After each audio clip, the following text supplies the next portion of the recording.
Bonjour à tous, merci de nous retrouver sur Public Sénat. Depuis la révision constitutionnelle de juillet 2008, les attributions du Parlement ont été élargies et le rôle des groupes politiques a été consacré.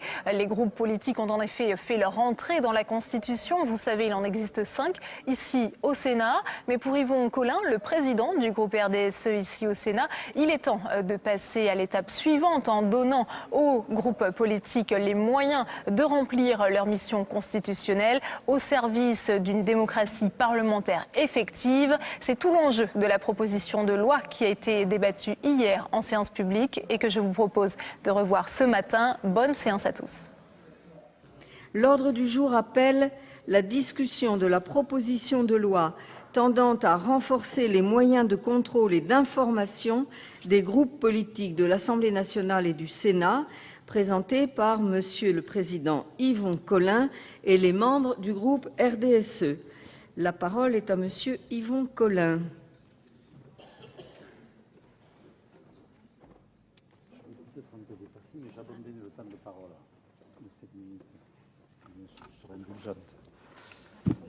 Non, pas trop. Madame la Présidente, Monsieur le Ministre, mes chers collègues, la souveraineté nationale appartient au peuple qui l'exerce par ses représentants ou par voie de référendum. Voilà tout le fondement de notre pouvoir, voilà toute la légitimité du pouvoir constitutionnel qu'est le Parlement. L'exercice de la souveraineté par du peuple est toujours, il doit y revenir, mieux même, il ne doit jamais s'en éloigner. Le peuple est divers. Le Parlement est divers, chacun des groupes politiques qui le composent le sont également, et le RDSE en est d'ailleurs le meilleur exemple. Mes chers collègues, c'est au prix de notre diversité que nous sommes vraiment les représentants de la nation souveraine. C'est dans notre diversité qu'est notre essence d'assemblée démocratique. Notre fonctionnement doit être fidèle à cette diversité. Il n'y a pas de Parlement démocratique qui ne respecte cette diversité. Il s'ensuit que le Parlement ne saurait être l'enceinte d'aucun monopole. La majorité exerce, si l'on veut, une forme de monopole, mais ponctuelle, fugace, au moment très bref du vote. Mais le Parlement n'est que le lieu des votes, n'est pas que le lieu des votes, c'est aussi peut-être et surtout celui des débats et des délibérations. Dans les délibérations, tout doit être pluriel, tout doit être partagé. Le partage, c'est l'échange, mieux encore, c'est le don. Les assemblées parlementaires, souvent décrites et parfois vécues comme des lieux d'antagonisme, ce sont avant tout des lieux de don.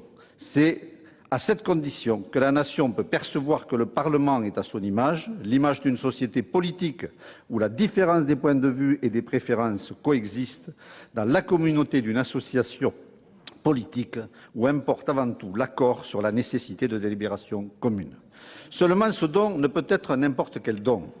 À l'évidence, il rayonne au-delà de nos hémicycles en direction de la nation.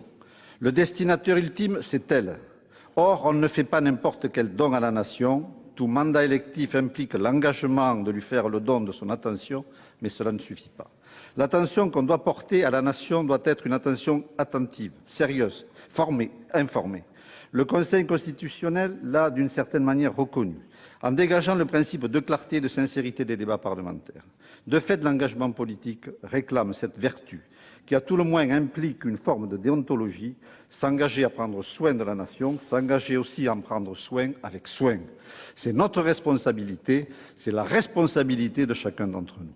Mais n'est responsable que celui qui est en capacité d'assumer ses devoirs. Pour remplir nos obligations, qui sont l'essence même du mandat démocratique qui est le nôtre, nous avons besoin de moyens et nous avons droit à des moyens. Il n'y a point ici de distinction à faire entre un parlementaire et un autre.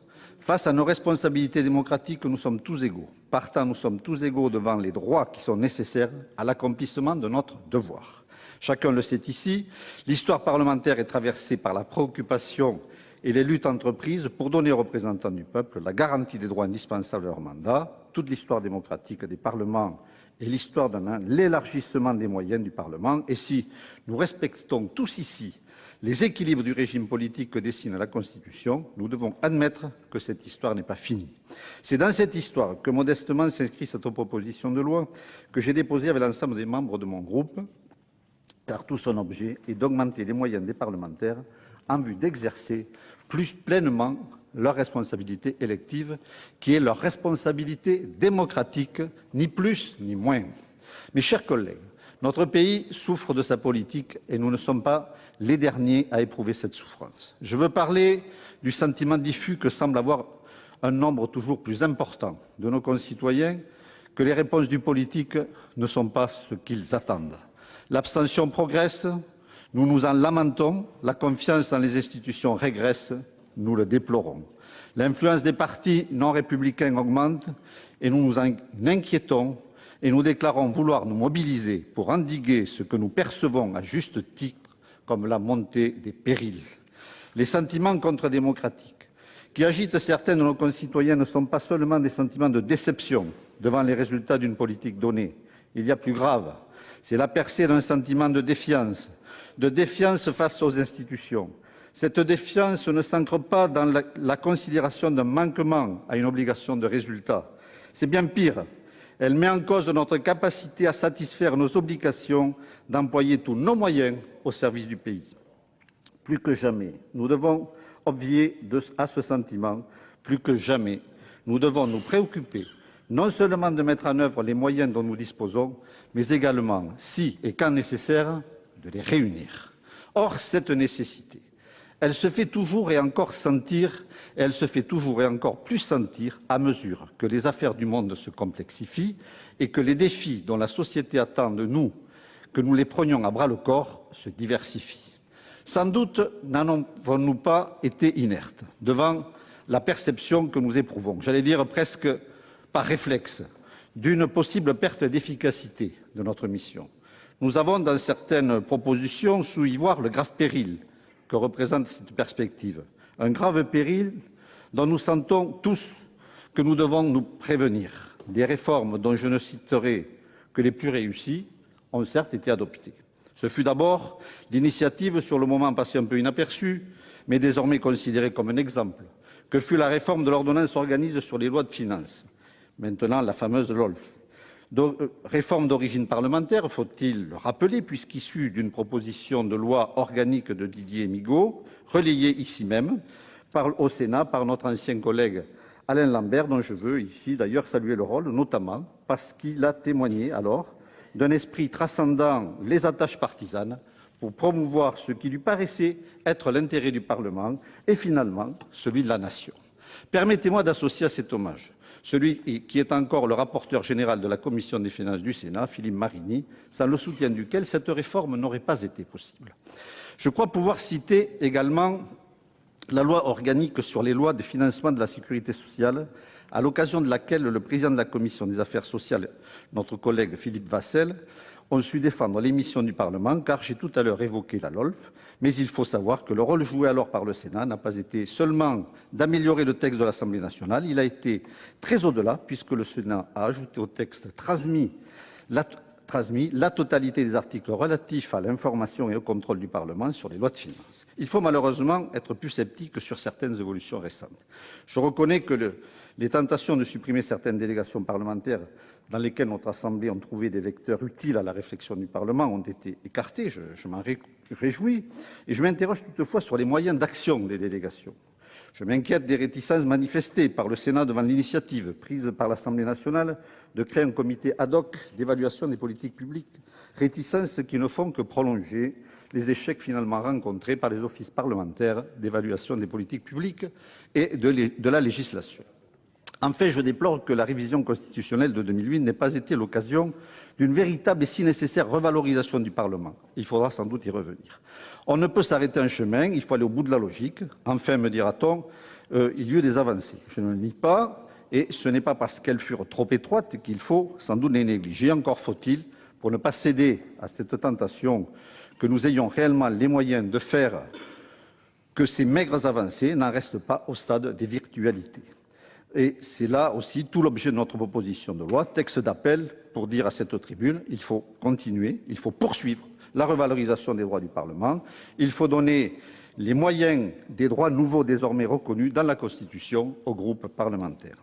En matière institutionnelle, il existe de petites mesures qui produisent de grands effets et de grandes programmations qui n'en ont guère. Et comme il y a peu de choses pires que de voir les grandes programmations n'engendrer que déception et méfiance, il faut louer les petites mesures qui permettent aux grands principes d'avoir la portée qu'on leur prête, mais qu'elles n'ont pas sans elles.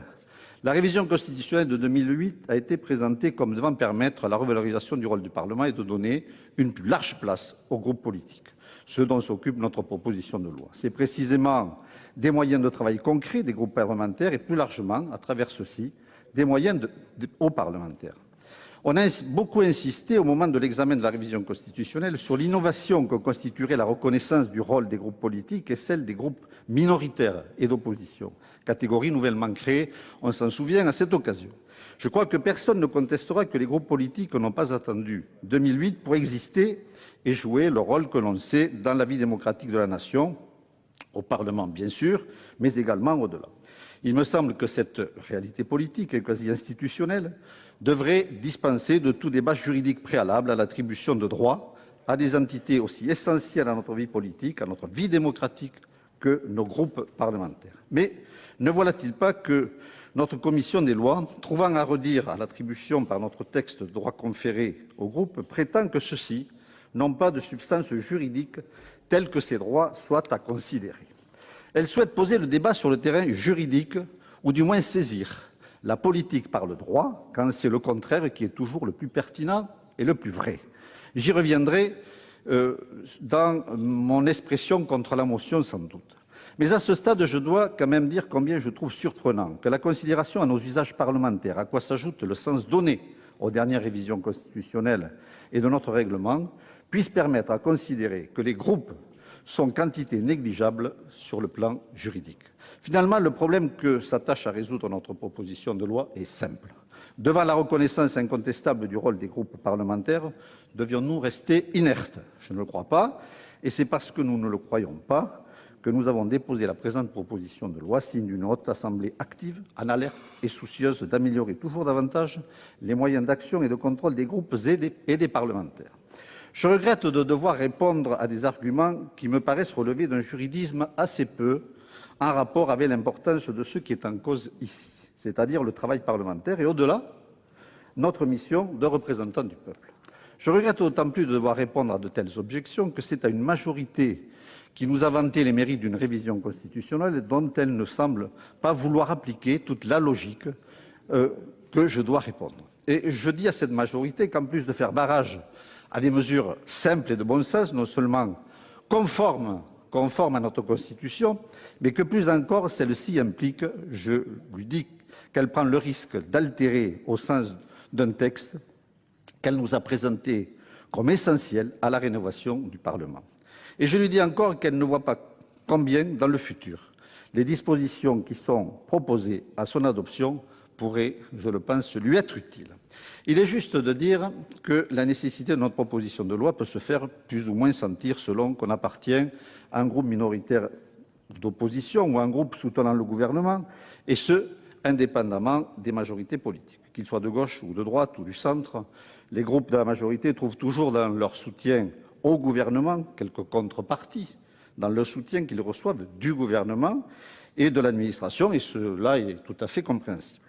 Je comprends que dans ces conditions, l'amélioration des moyens de travail des groupes parlementaires vous soit moins urgente qu'aux groupes, me paraissent moins urgente en tout cas qu'aux groupes minoritaires ou de l'opposition. Mais nul n'est propriétaire de l'avenir, et outre que la volonté de conserver le monopole de l'information n'est pas compatible avec l'esprit de nos institutions, ni d'ailleurs avec le principe constitutionnel si essentiel d'égalité, vous pourriez regretter, à la faveur d'une alternance politique toujours envisageable, d'avoir négligé l'occasion qui se présente aujourd'hui d'asseoir mieux le nécessaire pluralisme de la représentation nationale. Au passage, j'en profite pour évoquer le mur de la séparation des pouvoirs que vous dressez contre notre proposition de loi. En pratique, nul ne peut contester qu'il compte quelques brèches par lesquelles se ménagent des collaborations parfois fort étroites entre certains groupes politiques parlementaires et le gouvernement, avec une prise directe sur l'administration. N'avons-nous pas eu sous les yeux, encore très récemment, un exemple de cette collaboration par le groupe de travail réuni pour préparer la réforme sur la fiscalité et du patrimoine à Bercy, groupe exclusivement composé de parlementaires de la majorité, L'administration était-elle absente de ces séances de travail? Quoi qu'il en soit, et la révision constitutionnelle ainsi que la réforme de notre règlement en constituent une sorte d'occasion, mais aussi de justification juridique positive, le moment n'est-il pas venu de confier aux groupes les moyens de travail proportionnés à leur rôle politique éminent, dans le respect des prérogatives positives qui leur sont reconnues? Doit-on continuer à renoncer à donner tous les prolongements pratiques nécessaires, et j'insiste seulement cela, aux évolutions de notre droit parlementaire? Si on répond positivement à ces questions, alors il ne faut pas voter notre proposition de loi. Mais si l'on pense que les groupes ont besoin de moyens supplémentaires pour exercer leurs attributions, pour jouer leur rôle, alors il faut se rallier à la proposition de loi qui vous est soumise. Elle est simple et je n'ai pas à la détailler beaucoup. Elle énonce d'abord un principe, une déclaration de droit que vous jugez insuffisamment normative, monsieur le rapporteur. Mais n'est-ce pas le sort des déclarations de droit que de paraître telles? Et ne faut-il pas attendre parfois bien longtemps pour mesurer la portée normative qu'elles ont? Au demeurant, l'argument est un peu difficile à accepter puisqu'il vient au soutien d'une position visant à refuser aux parlementaires des moyens opérationnels de leur mission.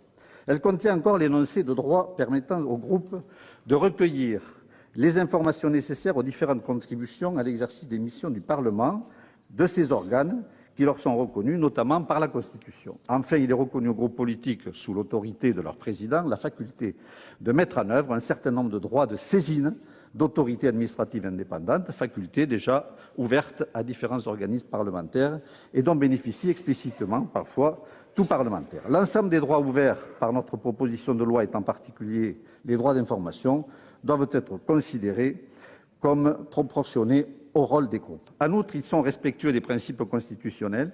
À cet égard, la séparation des pouvoirs qui met l'administration à disposition du gouvernement, ne dirait-on pas parfois qu'elle est également à disposition du président de la République, ne s'oppose nullement à ce que les responsables politiques ou administratifs, qu'il ne s'agit pas alors de mettre en cause, soient entendus. Dans un échange de cette sorte, destiné à recueillir des informations nécessaires au travail parlementaire des groupes, il n'est nullement question de donner quelque instruction que ce soit à l'administration. Il n'est même pas question de lui demander l'assistance d'experts dès lors qu'il devrait être considéré comme être placé sous la direction du gouvernement. La jurisprudence du Conseil constitutionnel nous l'interdit, ce que pour ma part je déplore, étant donné le monopole des moyens d'expertise dont peut bénéficier, dans certains domaines, dans ces conditions, le gouvernement. Nous ne sommes donc, vous le reconnaîtrez, pas à armes égales. Au demeurant, ces droits destinés à l'instruction du travail des parlementaires dans les groupes excèdent le champ strict des administrations. Il en va de même pour l'assistance, dont nous prévoyons le bénéfice et qui peut être fournie par tout organe, auquel la séparation des pouvoirs ne l'interdit pas. Sur tous ces points, les intentions des auteurs de la présente proposition de loi sont claires et nous ne croyons pas que la séparation des pouvoirs empêche de nouer un dialogue avec l'administration, quand ce dialogue est nécessaire à l'exercice d'un rôle reconnu par la Constitution. Face à ces propositions, notre commission des lois s'émeut que les groupes politiques qui ne sont pas des organes internes du Parlement disposent de certains droits qui sont déjà attribués à de tels organes. Je conviens absolument que les groupes politiques ne sont pas des organes du Parlement. Nous ne pourrions les ériger à ce rang et nous ne le désirons d'ailleurs pas. Les droits ouverts aux groupes ne sont pas motivés par un quelconque exercice des missions du Parlement, qu'ils en sont nullement chargés de mettre en œuvre. Mais est-il nécessaire d'être un organe interne du Parlement pour en être un acteur? Faut-il être un organe interne du Parlement pour être doté de moyens, la responsabilité de proposer des lois ou des débats, le devoir d'apporter une contribution utile aux travaux du Parlement, contribution dont le principe est désormais expressément admis et dont les modalités sont posées dans notre droit positif, sont-ils compatibles avec la privation de tout moyen d'information autre que les procédures de questions en vigueur manifestement inappropriées dans leur lourdeur, notamment aux responsabilités des groupes. Les organes internes du Parlement en sont les acteurs institutionnels particulièrement éminents et dotés à ce titre non seulement de droits mais de pouvoirs. Sont-ils les seuls acteurs de notre vie parlementaire? Je ne le crois pas.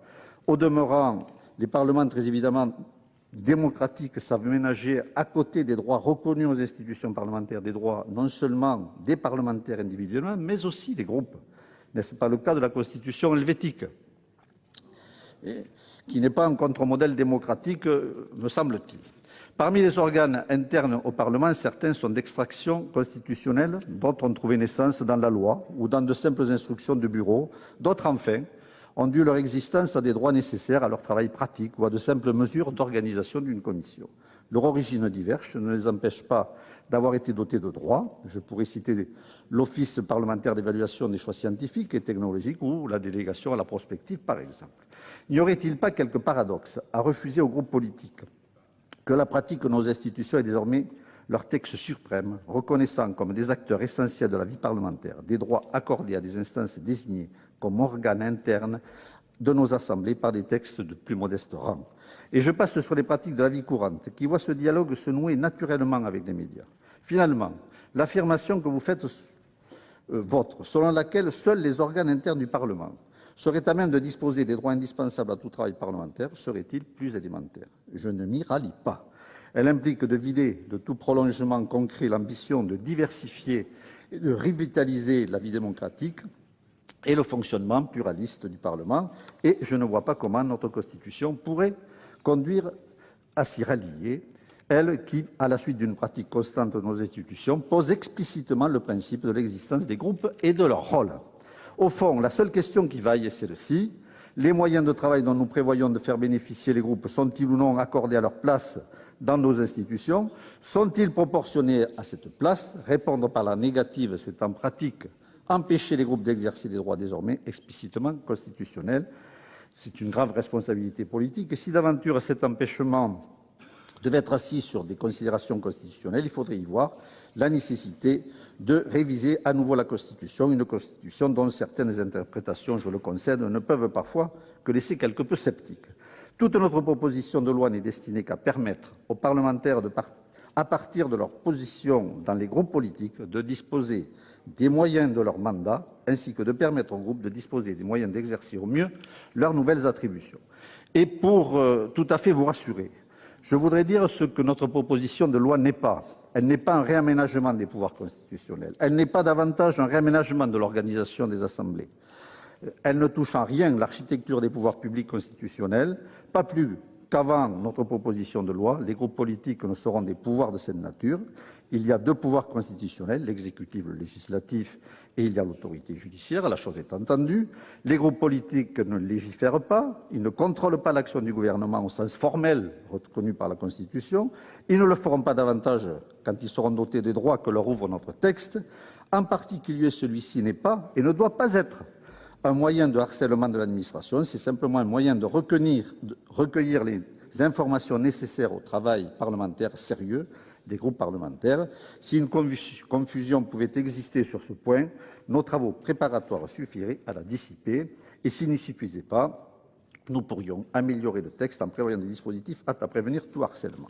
Notre proposition de loi ne touche en rien, je vais terminer, Madame la Présidente, non plus à l'organisation interne de nos assemblées, dans toute la mesure où celle-ci résulte de la Constitution, des lois organiques et même de leurs règlements. Par exemple, nous ne retranchons aucun pouvoir aux commissions et nous ne confions aux groupes aucun des pouvoirs dont seules nos commissions parlementaires disposent.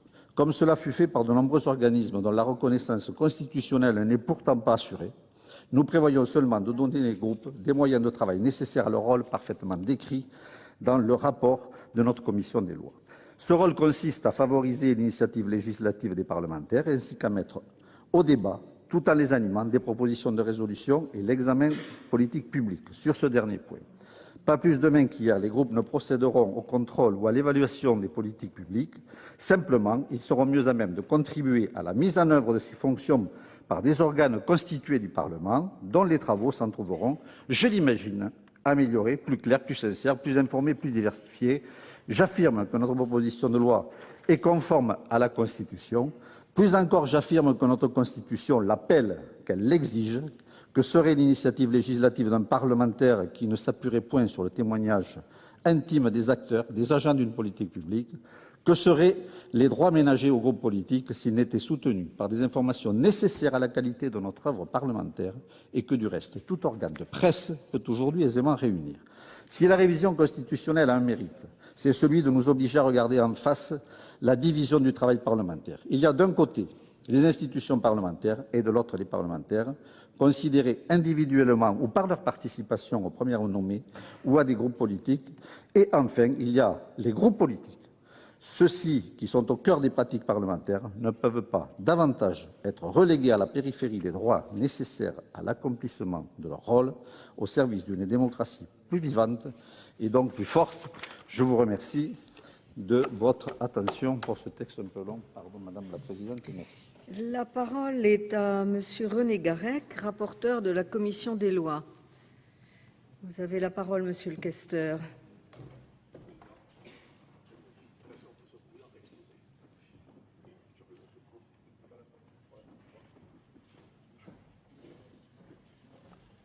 Madame le Président, Monsieur le Ministre, Monsieur le Président Yvon Collin, je vous ai écouté avec intérêt, je ne vous ai pas suivi tout le temps. Il y avait, semble-t-il, des ruptures dans ma conception du droit constitutionnel et dans les problèmes que vous évoquez. Vous avez raison sur le fond, c'est un vrai problème, c'est une vraie question. Je ne suis pas sûr que votre proposition de loi ait été le bon vecteur. Donc, même si je pense qu'au fond, il y a des tas de choses intéressantes de vos propos, dans la forme, je pense que, dans la forme et dans le choix fait du texte, je pense que nous aurons y revenir. Vous voulez renforcer les moyens de contrôle et d'information des groupes politiques. Tout le monde ici est d'accord. La question est pertinente, mais la réponse n'est pas adaptée, la réponse que vous proposez. Parce qu'elle me semble elle est contraire à la Constitution. Donc il faut quand même respecter les textes qui encadrent le fonctionnement de la vie politique de notre pays. C'est pourquoi je défendrai tout à l'heure, d'ailleurs, une exception d'irrecevabilité au nom de la Commission des lois à l'encontre de ce texte. Alors, la Commission, je parle maintenant de la Commission parce que je suis porteur de l'expression majoritaire de la Commission, pense que la proposition de loi, quelque part, participe à une forme de mélange des genres entre groupe et commission. Ça n'est pas du tout la même chose. Les missions ne sont pas les mêmes. Le Parlement, les commissions ont, à l'égard du Parlement, une mission d'information et de contrôle. Elles préparent quelque part le travail du Parlement, et le Parlement seul est le support de ce contrôle et de ses positions politiques globales. Alors, je crois que ce mélange des genres vient heurter quelques principes de notre Constitution. Avant d'aller plus loin sur les arguments constitutionnels, je voudrais rappeler les avancées que vous avez évoquées tout à l'heure, qui ont été obtenues pour les groupes politiques et par les groupes politiques depuis la révision constitutionnelle du 23 juillet 2008 et en particulier au Sénat depuis la réforme de notre règlement du 2 juin 2009. Alors, dans ce groupe de travail, qui d'ailleurs comprenait le président Hyest, président de la Commission des lois, le président Frima, qui n'est pas là, présidé par le président du Sénat, je pense qu'il y a eu un travail remarquable de fait. Je n'y ai pas participé, je t'en vérité, je l'aurais bien aimé.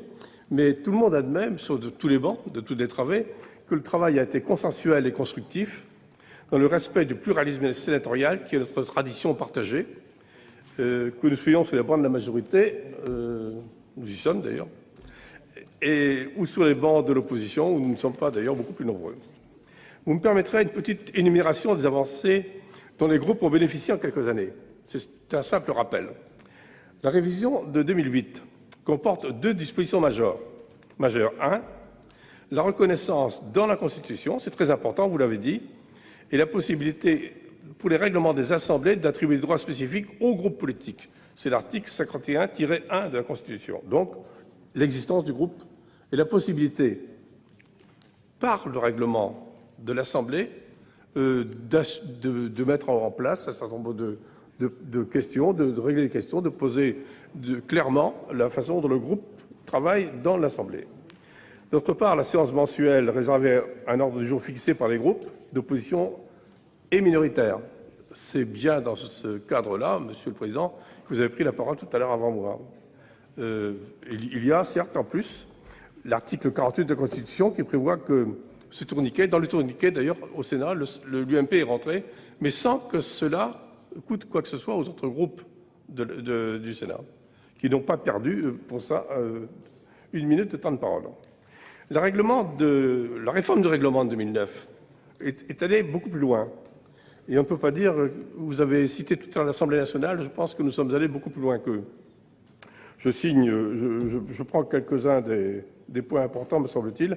La désignation des membres du bureau du Sénat, autres que le président évidemment, à la proportionnelle des groupes. Un droit de tirage annuel pour la création d'une commission d'enquête ou d'une mission d'information, dans un système beaucoup plus libéral que l'Assemblée, qui peut faire que ceci achoppe sur un vote reprenant les 3/5 des membres de l'Assemblée. Le partage entre la majorité et l'opposition des fonctions de président et de rapporteur d'une commission d'enquête ou d'une mission d'information. La désignation dans les organismes extraparlementaires, en tenant compte du principe de la représentation proportionnelle des groupes.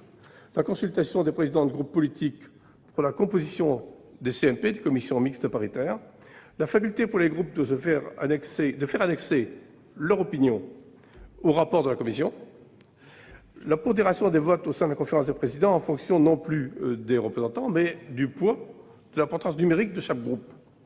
Ce dernier point est très important parce que dans l'ordre du jour et dans le travail de la conférence des présidents, c'est ce que le président Gérard Larcher a rappelé le retour du politique, et il permet de faire entendre la voix des différentes composantes du groupe. Et ce qui prouve bien que les groupes politiques ont toute leur place au sein du Sénat. Ils peuvent peser sur la confection de l'ordre du jour, tant en matière d'initiative que de contrôle, au-delà de la seule séance mensuelle réservée. À cet égard, la conférence des présidents préserve l'équilibre entre les demandes des groupes et celles des commissions. Entre 2009 et 2010, selon les chiffres que j'ai demandés, qui m'ont été communiqués, 2/3 des sujets inscrits ont été proposés par les groupes, 1/3 par les commissions. Enfin, je veux parler en qualité de questeur. Il faut bien que quelqu'un fasse marcher la boutique. J'ai constaté dans la préparation du budget que les crédits attribués aux groupes pour leur fonctionnement ont augmenté de 30% depuis 2008 à budget constant. À budget constant en francs courants, c'est-à-dire à budget amputé chaque année de la perte de substance de la monnaie. Au vu de ce bilan, je ne crois pas qu'on puisse affirmer que la situation des groupes n'ait pas été sensiblement améliorée. C'est peut-être insuffisant, mais on y reviendra plus tard. J'en viens à présent au texte de nos collègues du groupe RDSE. Je me suis quand même posé une question, je le dis au hasard, j'en ai parlé au président Collin. Il y a d'excellents juristes chez vous. Mais, mais je me suis posé une question, je me la repose tout haut, si vous me permettez, sur mon temps de parole. Je ne comprends pas très bien pourquoi, à ce moment-là, vous avez choisi ce vecteur. S'il y a une réponse, c'est que ça permettait ce débat dans l'hémicycle. Et c'est sans doute une des réponses que vous aviez présent à l'esprit. Et je crois que c'est une bonne solution. En parler, ça fera toujours avancer les affaires.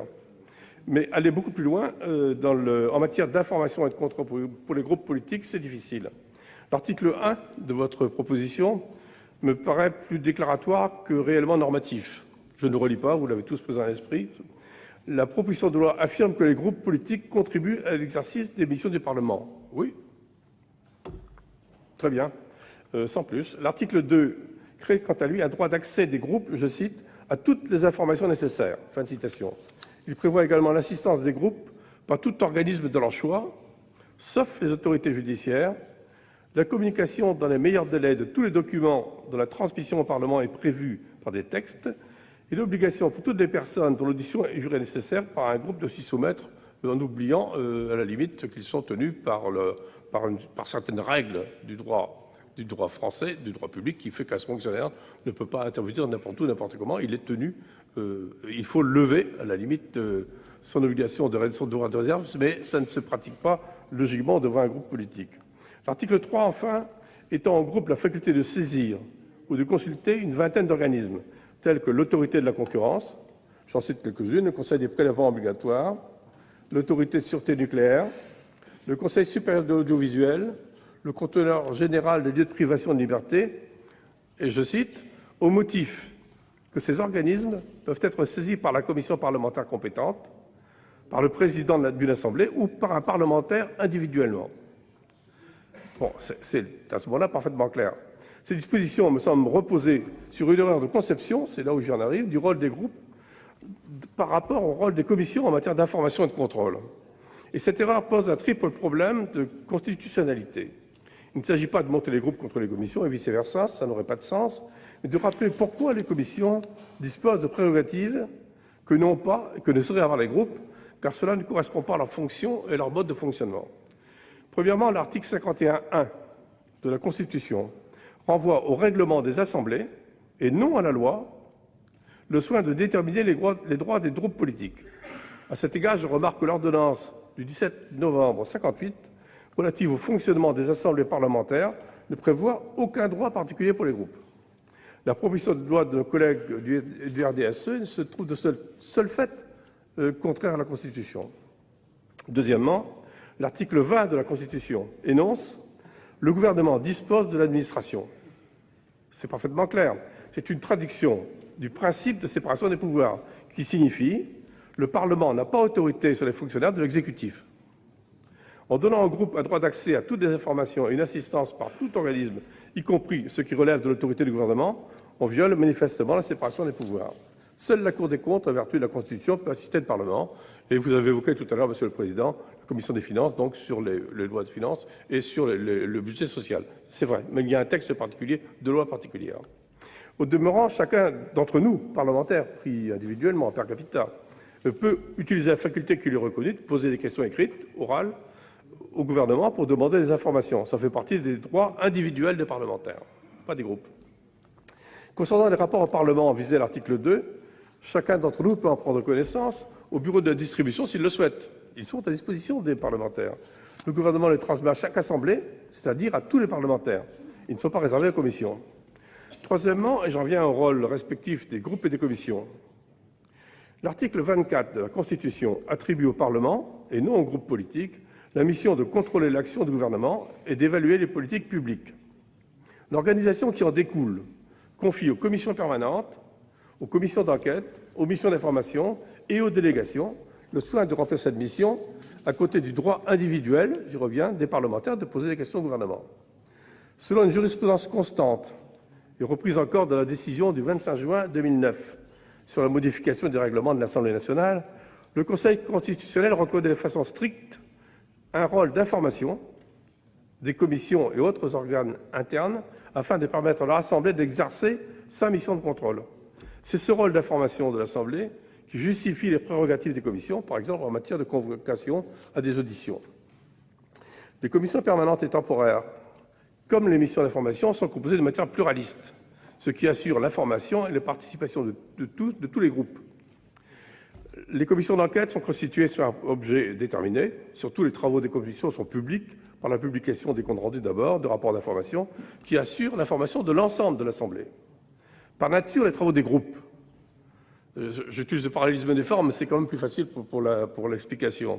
Les travaux des groupes, qui rassemblent des parlementaires par affinité politique, en vue d'organiser collectivement leur travail et leur expression devant l'Assemblée, ne sont pas publics. Les groupes ne rendent pas compte à leur Assemblée de leurs travaux. D'ailleurs, c'est très bien ainsi. Personne n'imagine que les groupes publient des comptes rendus de leurs réunions et rédigent des rapports d'information.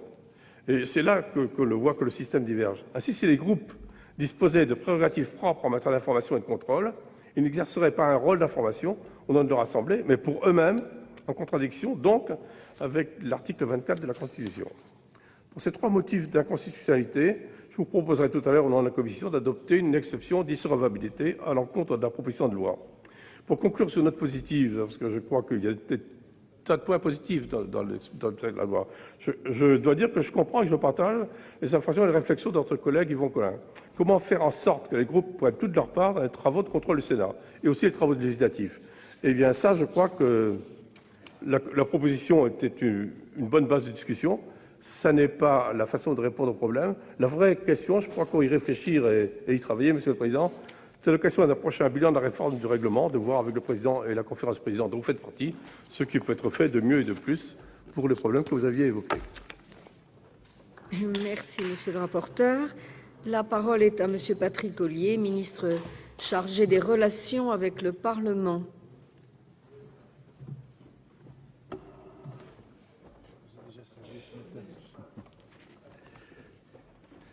Merci, Madame la Présidente. Monsieur le Président de la Commission des lois, Monsieur le rapporteur, Mesdames et Messieurs les sénateurs, la proposition de loi de Monsieur Collin et des membres du groupe RDSE qui est soumise à votre examen cet après-midi vise effectivement à élargir les droits reconnus aux groupes politiques des deux assemblées et à renforcer leurs moyens d'action au-delà de ceux que la refonte de juin 2009 des règlements des deux chambres leur ont reconnus dans le cadre du nouvel article 51.1 de la Constitution. Vous ne l'avez pas mentionné, Monsieur Collin. Et je trouve que votre groupe est bien prolifique. Il y a une multitude de propositions de loi, toujours plus d'imagination. Je vous en félicite.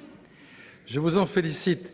Et je vois bien là les intentions qui ont présidé à l'élaboration de cette proposition de loi, mais quelle que soit la sincérité de ces intentions, Monsieur Colin, je ne peux y souscrire. Et je sais l'excellent travail que M. Garec a réalisé en tant que rapporteur, et je ne peux que rejoindre les arguments qu'il a développés. Je vais donc me contenter de les répéter. Je remercie le président Hyest d'avoir conduit les débats de la Commission avec l'autorité qu'on lui connaît, mais surtout l'efficacité de résultats qu'on a pu constater.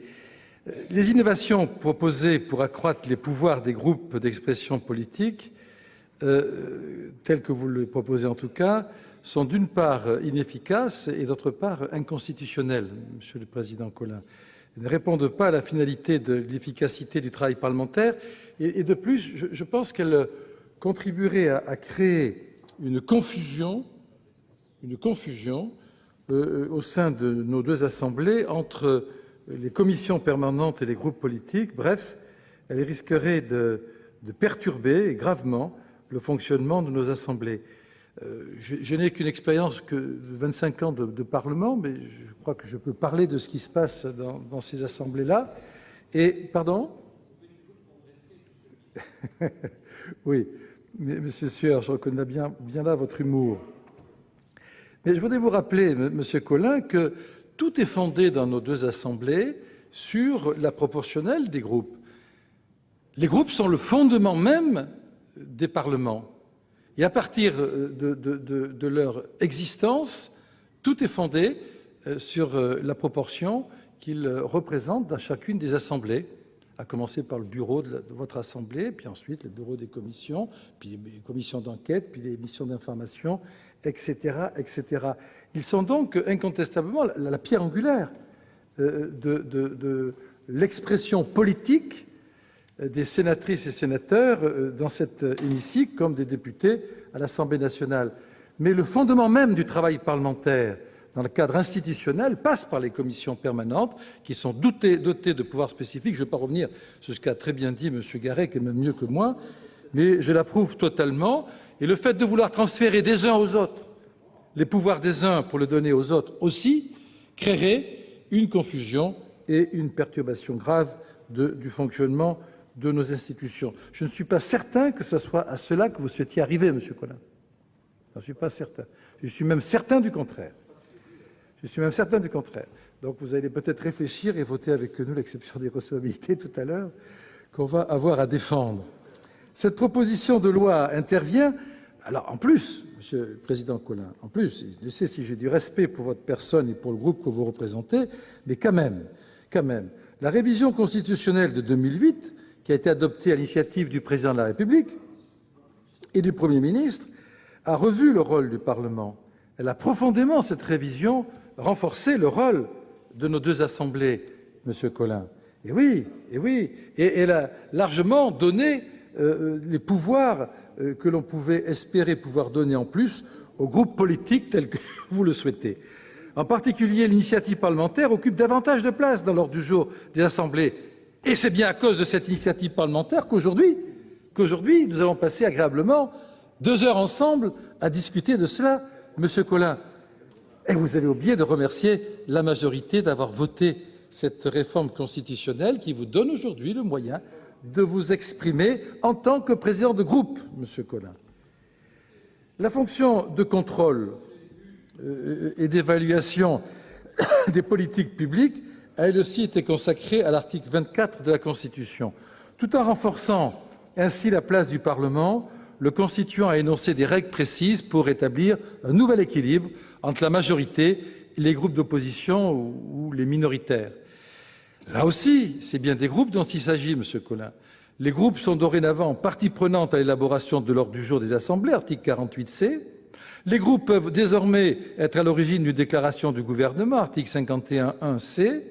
Pour le reste, l'article 51.1 de la Constitution renvoie au règlement des assemblées.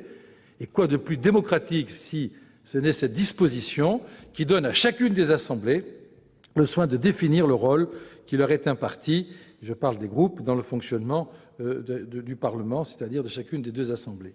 Je pense que là, c'est un processus efficace et tout à fait transparent et démocratique. Ensuite, entre 2009 et 2011, les assemblées ont poursuivi cette démarche.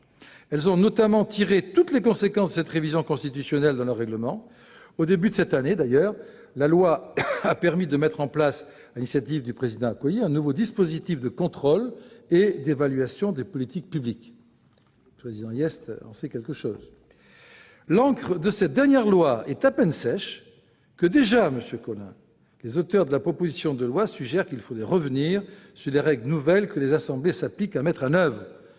Pas avec difficulté, mais s'appliquent consciencieusement à mettre en œuvre. Alors, un peu de patience. Chaque jour nous révèle les effets des réformes engagées depuis 2008. Permettez-moi de m'interroger sur le calendrier dans lequel intervient cette proposition, qui donne le sentiment de rouvrir des débats très récemment tranchés dans chacune de nos deux assemblées. Quant au contenu même de la proposition de loi, je ne vois pas ce qu'apporte l'article 1er, M. Collin. Les groupes politiques des assemblées participent d'ores et déjà à la vie démocratique de la nation en contribuant à l'exercice des différents pouvoirs attribués au Parlement, comme je viens de l'expliquer.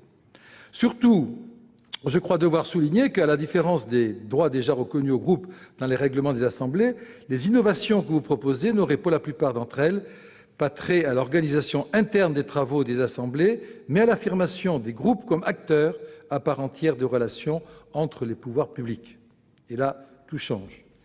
Tel est le cas de l'article 2 de la proposition de loi en ce qu'il prévoit que les groupes pourraient demander l'assistance de tout organisme pouvant les aider à contribuer à l'exercice de la mission législative et de la mission de contrôle du Parlement, et en ce qu'il investirait les groupes du pouvoir d'auditionner toute personne et lèverait le secret professionnel dans le cadre de ces auditions. Ça, c'est du ressort des commissions permanentes, Monsieur le Président Collin.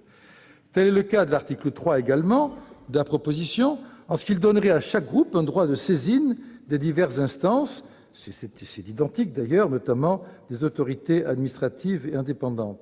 Au passage, je rappelle que les présidents de groupe peuvent parfaitement inviter des personnes qu'ils souhaitent auditionner. On n'a jamais aucun élément, en tout cas des institutions, ne leur a interdit de le faire. Un signe tangible de ce que ces innovations sont perçues par leurs auteurs comme d'une nature différente de celle intervenue en 2009, par la refonte des règlements des assemblées, et d'ailleurs qu'ils formulent ici une proposition de loi plutôt qu'une proposition de résolution visant à réformer le règlement du Sénat. Et la démarche que vous avez choisie indique clairement la nature de votre objectif. Pour toutes ces raisons, cette proposition de loi se heurte à des objections juridiques déterminantes. Tout d'abord, je vais être rapide, l'affirmation d'un droit des groupes à requérir l'aide des administrations est contraire à ce qui paraît constituer un principe à valeur constitutionnelle, à savoir la neutralité de l'administration, M. Collin. Au terme de l'article 20 de la Constitution, le gouvernement dispose de l'administration. La loi peut, dans certaines mesures, aménager cette règle pour donner au Parlement et à ses instances certaines facilités, mais il faudrait une habilitation constitutionnelle explicite pour que les groupes puissent disposer de l'administration, qu'il s'agisse de services placés sous l'autorité du gouvernement ou des autorités administratives indépendantes. Je pense que le président Hyest, en tant que président de commission, sait de quoi je parle. C'est un sujet qui perturbe souvent, je le reconnais, la vie des commissions et des présidents. Je l'ai été assez longtemps pour savoir de quoi je parle. À cet égard, la formulation de l'article 4 de la Constitution est bien trop générale pour que l'on puisse y voir un fondement possible à votre proposition de loi. Le lien entre la proposition de loi et la participation à la vie démocratique est en effet bien trop ténu. Quant à l'article 51, non seulement il est inopérant, mais il montre bien, à contrario, ce qu'a voulu faire le constituant pour les groupes. Des aménagements internes au fonctionnement des assemblées, rien de plus. Aucune des dispositions constitutionnelles relatives aux groupes ne permet donc de considérer que le constituant aurait entendu en faire des acteurs à part entière du fonctionnement des pouvoirs publics, au-delà des cas qu'elle détermine. Pour ces raisons, la proposition de loi me semble contraire à la Constitution, Monsieur le Président Collin. Permettez-moi d'ajouter qu'en ces domaines, tout ne tient pas à la modification des règles dans lesquelles se déroule le travail parlementaire. On le sait, la pratique est aussi une source de progrès. Je vais citer un exemple. Modestement, avant la réforme constitutionnelle de 2006, en tant que président de commission, j'inaugurais la formule des co-rapporteurs associant un membre de la majorité et un membre de l'opposition pour le contrôle de l'exécution d'une loi. Personne ne m'a empêché de le faire à l'Assemblée nationale, et je l'ai fait. Et c'est à partir de cette pratique qu'ensuite ça a été introduit dans les nouvelles dispositions qui ont été prises, car je considère, à titre personnel, mais je ne suis pas le seul à partager cet avis, que s'agissant de l'exécution des lois, l'opposition doit être associée au contrôle exercé par la majorité. Cette formule a montré tout son intérêt pour donner aux groupes minoritaires un rôle important dans le contrôle de l'action du gouvernement, et la réforme engagée par la Constitution a confirmé toutes ces dispositions. Et puis, je dois vous dire, le plus important, j'y reviens, pour moi, est la confusion que vous risqueriez de créer avec le travail des commissions. Car cela est essentiel pour un député ou pour un sénateur, et je pense que si les groupes sont la pierre angulaire du fonctionnement des assemblées, les commissions sont le garant de l'expression de ces groupes, puisque c'est à travers elles qu'ils peuvent formuler toute demande, à due proportion bien sûr, puisqu'il y a une règle qui est celle d'une majorité et celle d'une minorité dans toute assemblée démocratiquement élue. Donc je reviens sur ce que je disais, ce transfert de pouvoir n'est pas souhaitable et ne saurait créer que de la confusion et mettrait à mal l'équilibre de la Constitution. Comme cela a d'ailleurs été souligné dans le rapport. Je lis « En voulant attribuer au groupe des prérogatives propres aux commissions en matière d'information, de contrôle et d'enquête, ce texte repose fondamentalement sur une erreur de conception des rôles des groupes par comparaison à celui des commissions. Je tiens à dire et à rendre à nouveau hommage à votre président de commission, M. Hyest, et à souligner la qualité et la pertinence du rapport de votre rapporteur, M. Guérec. Alors, M. Colin, ayez confiance dans les prérogatives que d'ores et déjà le règlement vous reconnaît en tant que président de groupe. Exercez déjà les prérogatives qui vous sont reconnues. Et vous le faites d'ailleurs aujourd'hui avec beaucoup de compétences dans le cadre de cette proposition de loi. Je crois pour ma part que toutes les innovations introduites depuis 2008 sont en train de produire leurs effets. Il appartient à chaque parlementaire de faire en sorte pour chaque groupe constitué dans chacune des assemblées d'en tirer le meilleur parti. Maintenant, pour les innovations que vous proposez, elles n'auraient pour la plupart d'entre elles pas trait à l'organisation interne des travaux.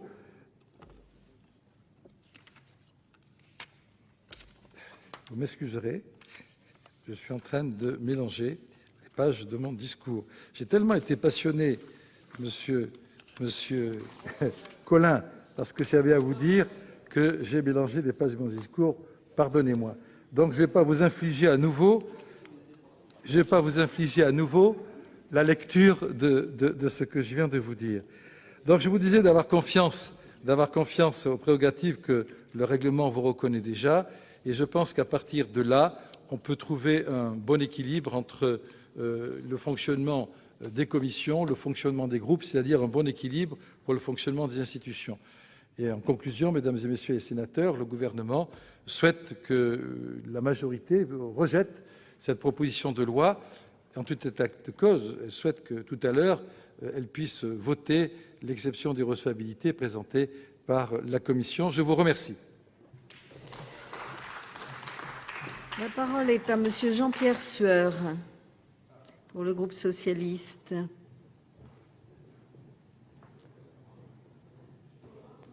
C'est trop.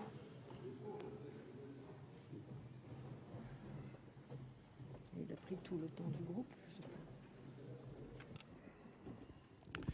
Madame la Présidente, Monsieur le Ministre, mes chers collègues, c'est toujours un plaisir que de débattre des propositions de loi présentées par le groupe RDSE et particulièrement par Monsieur Colin.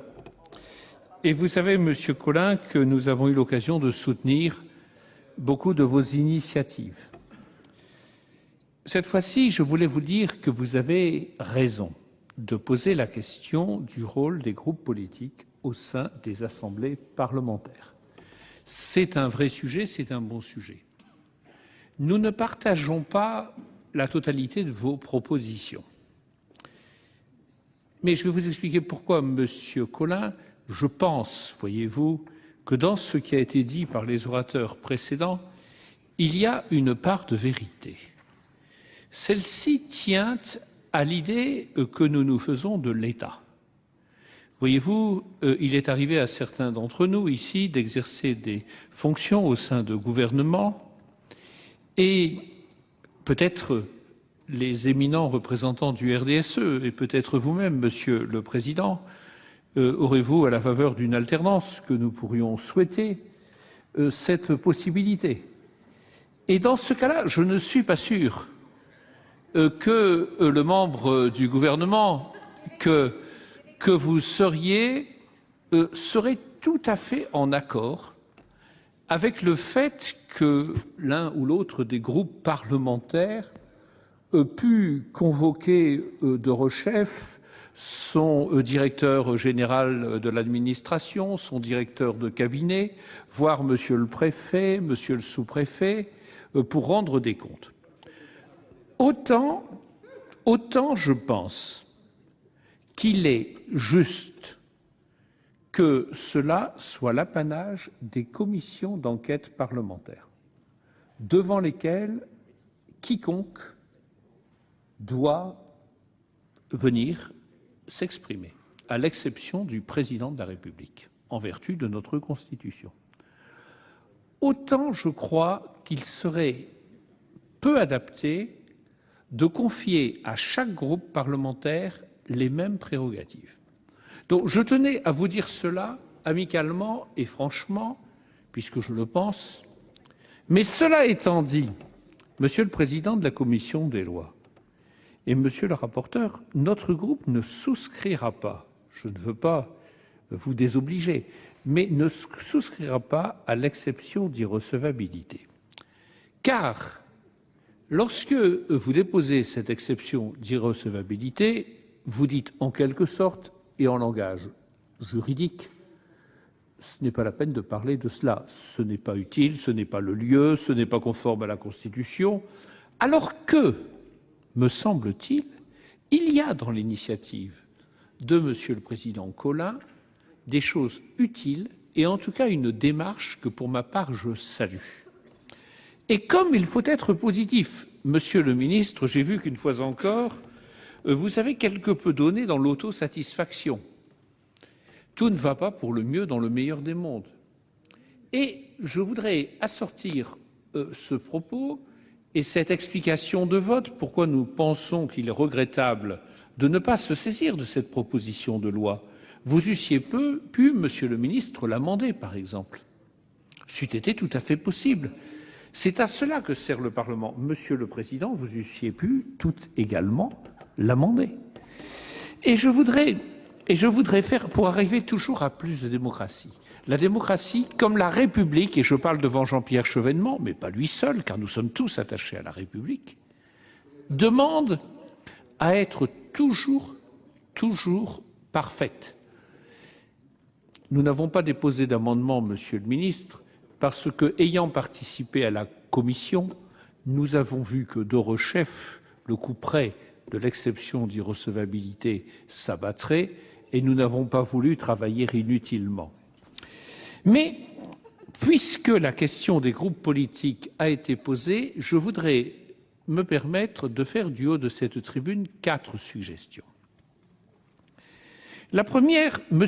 Garrec a beaucoup dit qu'il y avait une répartition proportionnelle des postes au bureau du Sénat, que les choses avaient changé à la conférence des présidents. C'est vrai. Toutefois, il y a quelque chose qui n'a pas changé. Eh bien voilà, Monsieur le Président de la Commission des lois, vous en êtes tellement convaincu vous-même que vous le dites avant que je le dise moi-même. Je vous remercie. Je vous remercie parce que cela montre que vous avez une habitude de ma pensée, enfin encore qu'il soit tout à fait présomptueux de parler de pensée, mais toujours est-il que je trouve profondément anormal que sur 8 commissions permanentes du Sénat, 8 sur 8 soient présidées par des représentants des groupes politiques de la majorité. Je trouve cela profondément anormal. Et il y a de très nombreux parlements de par le monde, dans des pays démocratiques naturellement, où l'on jugerait cela incongru. quelle difficulté y aurait-il à ce que des représentants des groupes de la minorité, Madame la Présidente, vous présidez, et nous avons l'honneur d'avoir des vice-présidents du Sénat qui appartiennent à tous les groupes. Et pourquoi n'y aurait-il pas des présidents de commission? Et de la même manière, je trouve que, sauf exception notable que vous connaissez très bien, Monsieur le Président de la Commission des lois, donc je ne vais pas les rappeler, mais je trouve quand même dommageable qu'un nombre très important de rapports, pour ce qui est des projets de loi, je dis bien des projets de loi, soient confiés à des représentants de la majorité. Je trouve qu'il serait tout à fait équitable que ceux-ci fussent répartis entre la majorité et l'opposition. Le rapporteur, il a pour mission de rapporter la position de la commission. Mais je trouve que c'est très bien. Je me souviens tout à fait de tel ou tel député qui a dû disparaître, malheureusement, qui disait solennellement la commission a suivi, n'a pas suivi son rapporteur qui pensait. Mais voilà, il a expliqué la position de la commission, il était chargé de l'expliquer. Et là, je pense qu'il y aurait un progrès pour nos institutions. Donc, faire confiance aux collègues de tous les groupes politiques pour rapporter la position de la commission et aussi pour présider la commission. C'est ma première suggestion. Elle est parfaitement conforme à la Constitution, elle est conforme au règlement du Sénat, et je pense, Monsieur le ministre, que vous y verrez beaucoup de points positifs. En second lieu, je voulais parler des questions. Les questions parlementaires. Je trouve que nos questions sont quelque peu figées. Les questions d'actualité, Madame Gourault, par exemple. Nous venons d'assister à cette séance. Bien. Elle fut courtoise, comme souvent au Sénat. Mais voyez-vous, il nous arrive que nous posions une question pendant 2 minutes 30. Le gouvernement répond par une parfaite langue de bois, cela peut arriver, ou hors du sujet pendant 2 minutes 30. Terminé, on ne peut rien dire. Les questions du mardi nous donnent dans une certaine confidentialité, mais enfin tout le monde peut lire le journal officiel ou regarder le site internet du Sénat. La possibilité de répliquer, mais une fois que nous avons répliqué, que se passe-t-il? Et si la chose ne nous convient pas, nous pouvons toujours poser une question écrite, et si au bout de 6 mois le ministre n'a pas répondu, eh bien que se passe-t-il? Rien. Nous pouvons reposer la question et il ne se passe toujours rien. Monsieur le Président du Sénat a fait une innovation avec des questions cribles, mais je pense que cela n'est pas très concluant. Et je voudrais faire des suggestions. Je pense que nos amis britanniques ont des pratiques qui sont très intéressantes. C'est-à-dire que le ministre est là, vous voyez, Monsieur Ollier, vous êtes là, et pendant 1 heure, les parlementaires posent des questions et reprennent la parole s'il le faut 10 fois en disant « Monsieur le ministre, vous n'avez pas répondu, je reviens sur ma question, je vous demande précisément ceci, cela ». Je sais que lorsque l'on est membre du gouvernement, cela n'est pas très confortable. Mais enfin, si on veut vivre dans le confort, il ne faut pas être membre du gouvernement. En tout cas, c'est l'idée que je m'en fais. Donc je pense que la procédure des questions pourrait être une procédure davantage nerveuse, davantage contradictoire et permettant d'approfondir les sujets. Tandis que là, une fois que chacun a dit finalement ce qu'il avait à dire, on se quitte sans avoir suffisamment approfondi la question. Je voulais faire une 3e suggestion en ce qui concerne les semaines. La première, c'était la présidence et les rapports, Monsieur le Président. La seconde, c'est pour une conception plus nerveuse des questions. La 3e, pour ce qui est de la semaine de contrôle et d'initiative. Bien sûr, nous nous louons du fait que cette semaine existe. Et vous ne manquerez pas d'expliquer le vote sur la Constitution. Nous connaissons le discours. Mais je crois que là aussi, il faut améliorer le système. Parce que l'expérience de plusieurs mois nous montre que nous assistons à une grande succession de débats quelque peu platoniques, encore qu'il est fâcheux d'embarquer un grand penseur comme Platon dans cette affaire, Monsieur le Président, je vous en conviens, j'en conviens. Mais de débats quelque peu abstraits, on parle d'un sujet pendant 1 heure, 1 heure et demie, et puis il ne se passe rien. Lorsqu'on en a parlé, en effet, c'est très intéressant.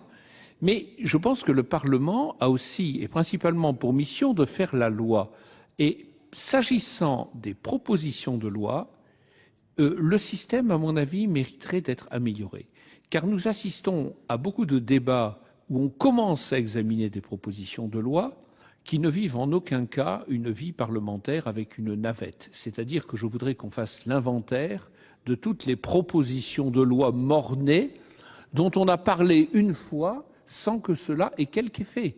Si bien que lorsque l'on veut faire avancer un sujet, eh bien, en effet, et nous pouvons tous en convenir, il est plus facile d'avoir recours à un amendement à une loi de simplification du droit, par exemple, qu'à une proposition de loi inscrite dans un créneau parlementaire.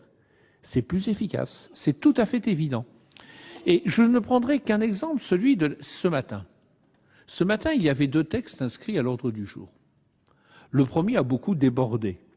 Monsieur le ministre, vous avez d'ailleurs contribué au débordement, si je puis dire, en nous faisant part de vos opinions sur la fiscalité pendant une période qui était très conséquente. Oui, 30 minutes. Mais je vais vous faire remarquer que si vous aviez parlé, par exemple, 15 minutes, mais ce n'est pas moi qui vais vous dire qu'il faut être court, mais enfin 15 minutes, monsieur le ministre, cela... Oui, il me reste 3 minutes, 43. Cela, monsieur le ministre, nous aurait permis d'achever, parce qu'il a manqué un quart d'heure, l'examen de la proposition de résolution sur la laïcité. Il a manqué exactement un quart d'heure. Et on est arrivé à 13 heures.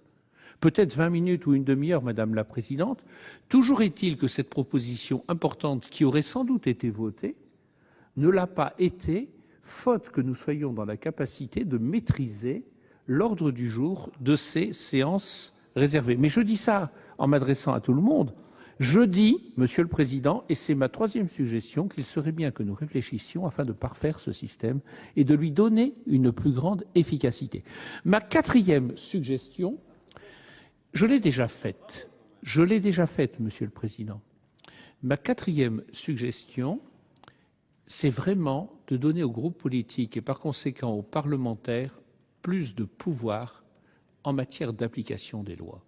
Et à cet égard, je ne saurais trop regretter, comme l'a fait l'autre jour M. Jean-René Le Cerf, qui était le rapporteur, que la précédente proposition de loi de M.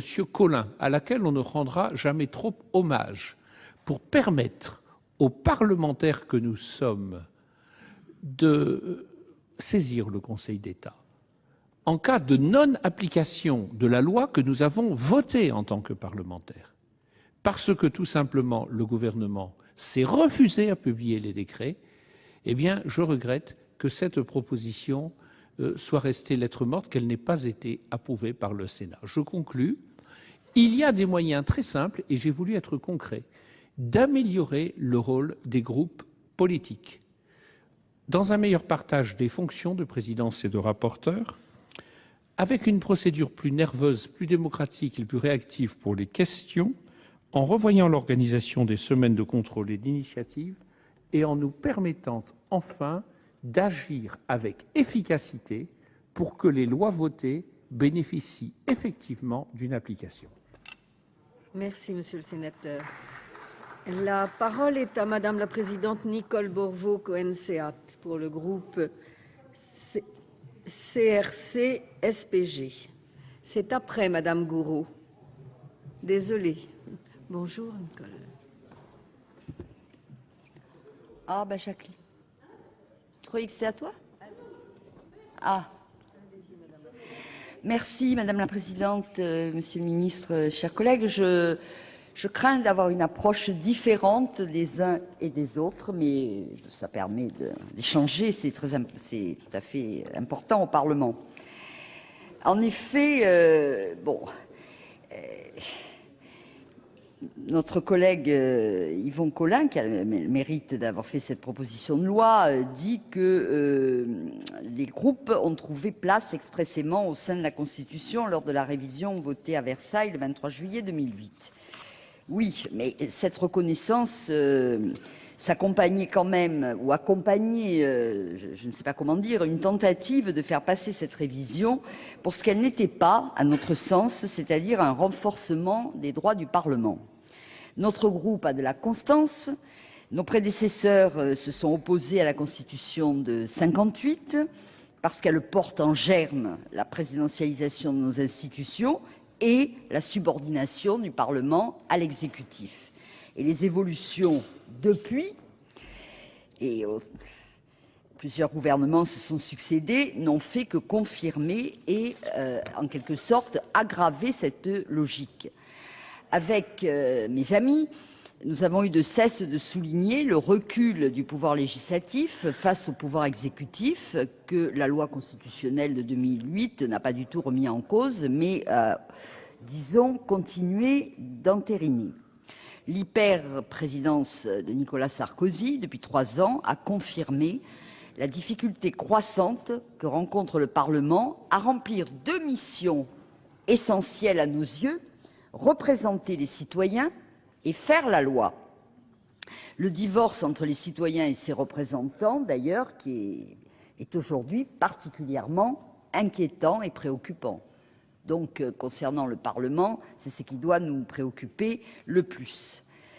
Le partage de l'ordre du jour, présenté comme le point d'orgue du renforcement du pouvoir des assemblées, a surtout, d'une part, permis à la majorité parlementaire quand même d'accompagner les initiatives du gouvernement, vu le nombre de propositions à l'initiative de la majorité qui n'étaient en fait que des projets de loi recyclés, pour des raisons conjoncturelles et opportunistes d'ailleurs, pour les faire passer, pour être clair, sont manifestes. Et de plus, comme il n'est pas possible d'examiner la question institutionnelle en dehors du contexte politique, comment ne pas constater que l'initiative propre du Parlement, dans le cadre d'une inflation législative du gouvernement renforcée, d'une législation d'affichage, d'opinion, qui met une pression permanente sur l'institution parlementaire, au fond, ne peut que dégrader la qualité de l'intervention, du rôle du Parlement en permanence. L'adage « trop de lois tue la loi » est chaque semaine vérifié depuis plusieurs années, comme l'a souligné d'ailleurs le rapport de la Commission des lois sur l'application des lois.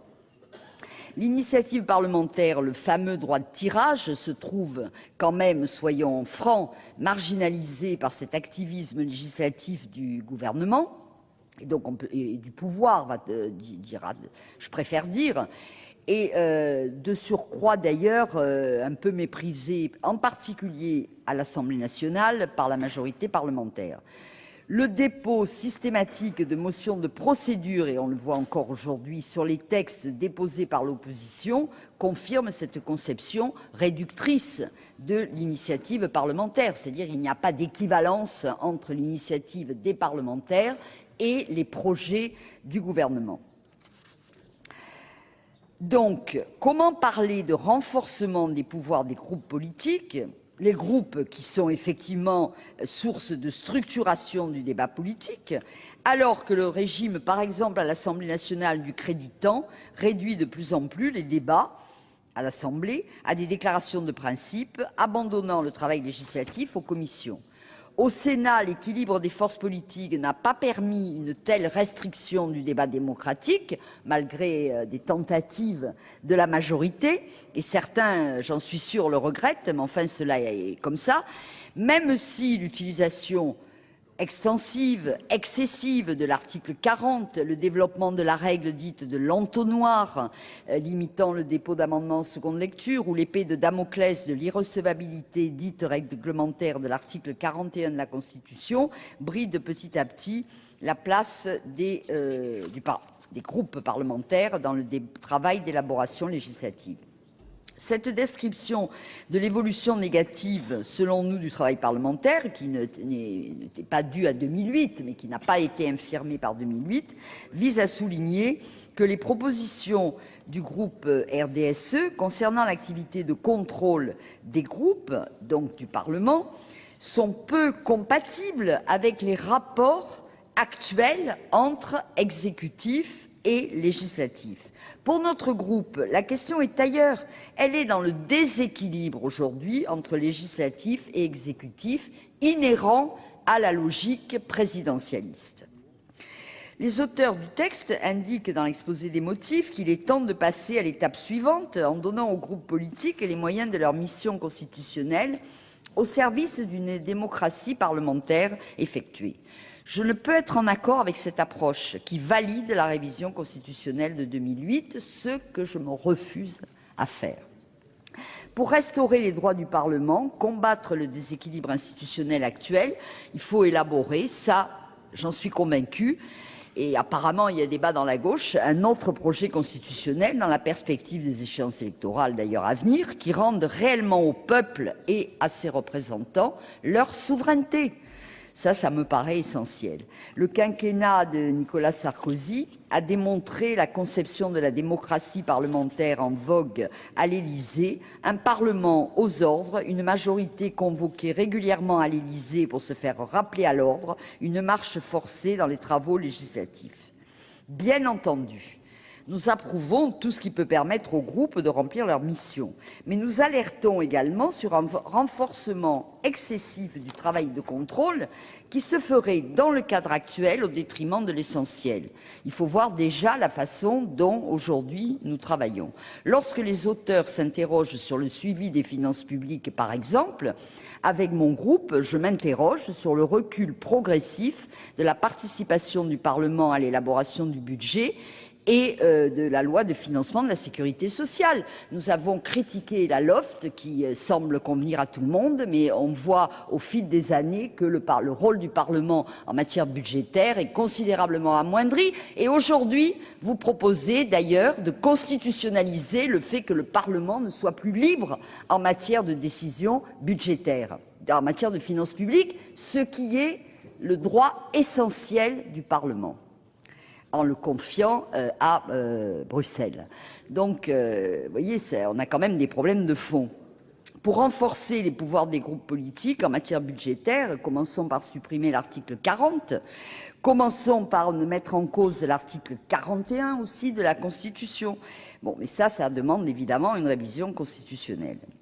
Alors, pour conclure, je dirais que nous voterons contre l'irrecevabilité proposée par la majorité, pour les raisons que j'ai dites. C'est que, de toute façon, la majorité oppose souvent l'irrecevabilité aux propositions de loi de l'opposition, ce qui lui permet de ne pas en discuter au fond, parce que, en fait, il y a un immense chantier constitutionnel qui est nécessaire pour démocratiser en profondeur nos institutions, et toute proposition qui se propose d'améliorer les moyens des groupes et donc du Parlement mérite d'être prise en considération parce qu'elles permettent effectivement d'ouvrir un débat sur le sujet et on aurait fort à gagner, je trouve, à mener effectivement ce débat. Voilà, je vous remercie. Merci, Madame la Présidente. La parole est à Madame Jacqueline Gouraud pour l'Union centriste.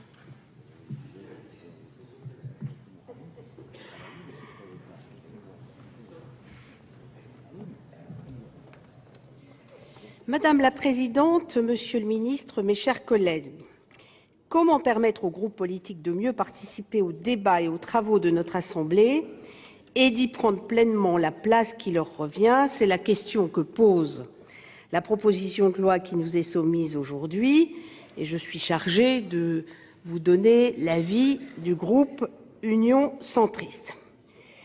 Alors, comme l'ont fait d'autres intervenants avant moi, je dirais, Monsieur Collin, c'est une bonne question. Ça commence mal en général quand on dit ça. Une question, en tout cas, qui est au cœur des débats, ou qui était au cœur des débats lors de la dernière révision constitutionnelle opérée en 2008. À cette occasion, les groupes politiques ont vu leur rôle s'amplifier, se démultiplier.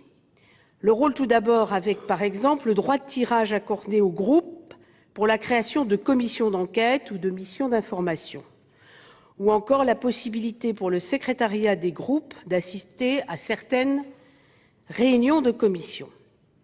Enfin, la présence des présidents de groupe à la conférence des présidents renforce d'autant plus l'importance des groupes que c'est cette même conférence qui fixe la moitié de l'ordre du jour en vertu des dispositions nouvelles de l'article 48 de la Constitution, et qu'1 jour de séance par mois est réservé à l'initiative des groupes d'opposition et des groupes minoritaires. Les moyens ensuite, notre collègue, M. Garrec, nous le rappelle dans son rapport, en reprenant alors sa casquette de questeur du Sénat, les crédits affectés aux groupes politiques ont augmenté de plus de 30% depuis 2008. Des avancées donc non négligeables ont eu lieu ces dernières années et l'on doit bien sûr s'en réjouir. Pour autant, il est vrai aussi que nous pourrions aller encore plus loin, et c'est l'idée défendue par les auteurs du texte. Mais mon groupe considère qu'on se heurte à une question de forme. Une PPL était-elle le bon vecteur pour de tels changements? Le groupe pense que non. En effet, beaucoup d'éléments de ce débat relèvent en réalité du règlement des assemblées. L'article 51.1 de la Constitution renvoie au règlement des assemblées et non à la loi le soin de déterminer les droits des groupes politiques. Il ne fait d'ailleurs aucun doute que, malgré le travail intense et constructif mené au sein du groupe de travail sur la réforme du règlement de notre Haute Assemblée, ce dernier demeure aujourd'hui perfectible. Notre débat me donne aujourd'hui l'occasion de rappeler qu'il est nécessaire de poursuivre la réflexion autour des aménagements et améliorations possibles de notre règlement. On me propose, comme l'a fait Jean-Pierre Sueur, de faire quelques propositions, enfin d'en faire une au moins. Il paraîtrait opportun que le représentant du secrétariat des groupes puisse être présent à l'ensemble des réunions de commission, et notamment à celles examinant les amendements extérieurs. Le travail est alors parfaitement le même que lors de l'élaboration du texte de la commission, et donc nous comprenons mal cette restriction. Sur le fond, le texte que nous examinons aujourd'hui repose, selon notre avis, sur une erreur de conception du rôle des groupes par rapport à celui des commissions en matière de contrôle. Les auteurs de ce texte voudraient aller plus loin en leur reconnaissant des prérogatives qui appartiennent aux commissions et à elles seules. Là encore, la proposition de loi apparaît contraire à la Constitution, qui est la norme définissant les prérogatives des commissions. Pour conclure, je salue l'initiative prise par nos collègues du groupe RDSE, car elle nous a permis, bien sûr, de poser le problème en séance et de parler du problème du fonctionnement de notre Haute Assemblée. Mais, pour les raisons que j'ai évoquées précédemment, touchant à l'inconstitutionnalité du texte, le groupe Union centriste votera en faveur de la motion présentée par le rapporteur, dont, naturellement, j'ai pu apprécier le travail en commission. À propos, je vais rajouter ma petite note personnelle, à propos des changements dans le règlement qu'on pourrait faire, et quand je vous regarde tous très nombreux ici présents, je me disais que je reviens sur un de mes dadas, qui, je sais, heureusement, le président Jean-Jacques Hyest n'est pas là, c'est peut-être aussi revoir la manière de voter dans la Haute Assemblée. Je vous remercie. Merci, Madame la sénatrice. La parole est à Monsieur Christophe-André Frassa, pour rattacher UMP.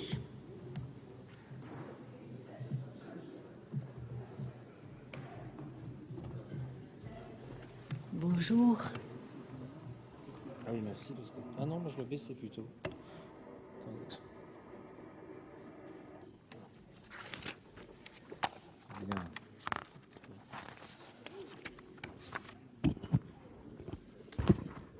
Bien. Madame la Présidente, Monsieur le Ministre, Monsieur le rapporteur, chers collègues, comme vous le savez, la révision constitutionnelle du 23 juillet 2008 de modernisation des institutions de la Ve République a élargi les attributions du Parlement. Nous connaissons l'importance des missions du Parlement. Nous avons d'ailleurs eu à débattre sur ce sujet au début de l'année, lors de l'examen de la loi tendant à renforcer les moyens du Parlement en matière de contrôle de l'action du gouvernement et d'évaluation des politiques publiques, promulguée par la suite le 3 février 2011. Mais la révision constitutionnelle de 2008 a également consacré le rôle des groupes politiques. Il est ainsi inscrit dans la Constitution que la loi je cite, « garantit la participation équitable des partis et groupements politiques à la vie démocratique de la nation ». En faisant ainsi leur entrée dans le texte même de la Constitution, le travail des groupes politiques au Parlement a été institutionnalisé. Notre collègue Yvon Collin a déposé une proposition de loi tendant à renforcer les moyens de contrôle et d'information des groupes politiques de l'Assemblée nationale et du Sénat. En ce sens, notre Assemblée a déjà adopté plusieurs dispositions le 2 juin 2009, après l'examen d'une proposition de résolution modificative de notre règlement. Pour les auteurs de la proposition de loi, le règlement des assemblées parlementaires ne pouvait comporter l'ensemble des dispositions nécessaires pour que les groupes politiques soient en mesure d'accomplir leur mission institutionnelle. L'objectif recherché est donc de remédier à cette lacune pour que les groupes politiques disposent de nouveaux moyens à l'exercice de leurs fonctions: la législation, le contrôle de l'action du gouvernement et l'évaluation des politiques publiques. La question à l'origine de cette réflexion était, je cite, « Comment permettre aux groupes politiques de mieux participer aux débats et aux travaux de notre Assemblée et d'y prendre pleinement la place qui leur revient ?» Les réponses apportées dans cette proposition de loi, c'est là que ça se gâte, nous semblent inadaptées et contraires à la Constitution, comme nous l'a brillamment exposé notre rapporteur René Garrec. Cette proposition de loi pose d'une part le principe de la participation des groupes politiques aux missions confiées au Parlement et d'autre part dote ces groupes de droits et de moyens tendant à garantir une contribution pleinement informée à ces missions en prévoyant les conditions dans lesquelles s'exercent ces nouvelles prérogatives et en listant un certain nombre d'autorités et d'organismes qui peuvent être consultés et ou saisis par les présidents des groupes politiques de l'Assemblée nationale et du Sénat. Notre rapporteur nous propose aujourd'hui d'adopter une motion tendant à opposer l'exception d'irrecevabilité que le groupe UMP, dont je me fais le porte-parole, soutiendra pour les raisons que je vais vous exposer. En premier lieu, selon la Constitution, il revient au règlement des assemblées et non à la loi de déterminer les droits des groupes et plus particulièrement des groupes d'opposition et minoritaires. En deuxième lieu, le gouvernement dispose de l'administration, selon l'article 20 de la Constitution, en prévoyant pour les groupes un droit d'accès à toute information nécessaire et l'assistance de tout organisme. La proposition de loi porte manifestement atteinte au principe de séparation des pouvoirs en conférant aux groupes des prérogatives à l'égard du gouvernement, des administrations et organismes qui relèvent de son autorité. Le texte repose, en troisième lieu, sur une erreur de conception du rôle des groupes par comparaison à celui des commissions, telle que la réforme du règlement du Sénat de 2009 l'a prévu. Contrairement aux groupes politiques, les commissions parlementaires ne disposent pas de prérogatives pour elles-mêmes, mais en vue de l'information ou de la délibération de l'Assemblée dans son entier, afin de lui permettre d'accomplir les missions de législation et de contrôle qu'elle tient de la Constitution. En outre, les groupes politiques ne sont pas les détenteurs du mandat de leurs membres, c'est-à-dire les représentants de la nation au sens de la Déclaration des droits de l'homme et du citoyen de 1789. Seuls les parlementaires, individuellement réunis en assemblée, le sont. Dès lors, les groupes ne sauraient s'arroger les prérogatives de la représentation nationale qui sont attribuées aux commissions d'enquête ou aux commissions permanentes en matière de contrôle. Ce ne sont pas les groupes politiques qui ont pour mission de contrôler l'action du gouvernement, mais bien les assemblées parlementaires. De plus, les groupes ne sont pas tenus de rendre compte de leur activité auprès de leur assemblée. Alors que les travaux de contrôle des commissions font l'objet d'une publicité, les travaux des groupes demeurent confidentiels. Comment considérer dès lors que les groupes puissent participer à la mission de contrôle si leurs travaux ne sont pas, par principe, publics? La publicité des débats et des travaux est un critère fondamental des travaux parlementaires. Mes chers collègues, vous l'aurez compris, cette proposition de loi se révèle aller à l'encontre de notre Constitution. Le groupe UMP ne peut donc y souscrire. Je vous remercie. Merci, monsieur le sénateur. Monsieur le ministre.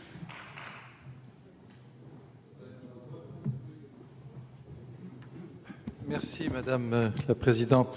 Oui, je voudrais par courtoisie répondre aux orateurs, mais aussi pour apporter des précisions. Je regrette que M. Sueur ne soit pas là, car je voulais lui répondre. Sur plusieurs points. Je vais donc éviter certains éléments de ma réponse pour être plus rapide, mais je voudrais lui dire que, s'agissant des questions et de... Ah, ben le voilà qui revient. Je vous accueille avec plaisir, M. Sueur.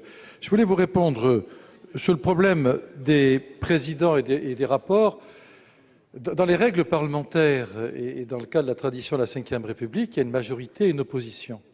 Et la majorité, tout naturellement, détient les moyens de pouvoir, ce qui est tout à fait normal. En revanche, il est normal que l'opposition participe aux moyens de contrôle. Et c'est bien ce que les institutions ont permis de faire dans la révision récente de la Constitution. Et cette possibilité donnée à l'opposition d'être associée à part égale à la majorité pour les moyens de contrôle me semble une bonne chose. Je regrette que vous ne l'ayez pas relevé. C'est pas de... Mais monsieur Sueur, est-ce que je peux parler, s'il vous plaît? Alors dans ce cas-là, ne parlez pas en même temps que moi. Bien, je réponds à ce que vous avez dit. Je vous réponds également que sur la semaine d'initiative, lorsque vous parlez des navettes qui sont interrompues, dans la journée d'initiative et non pas la semaine de votre groupe, personne n'empêche que le groupe socialiste de l'Assemblée puisse prendre la proposition que vous avez fait voter ici pour la faire voter dans l'autre hémicycle. Il s'agit simplement, là aussi, que la règle majoritaire s'applique. Il y a une majorité, il y a une minorité, et on ne peut pas contester le fait que la majorité puisse effectivement dire oui ou non à certaines propositions. Je voulais surtout vous répondre parce que tout à l'heure, vous m'avez mis en cause personnellement, et je trouve ça peu courtois de votre part, qui pourtant avait l'habitude de l'être très régulièrement. Courtois.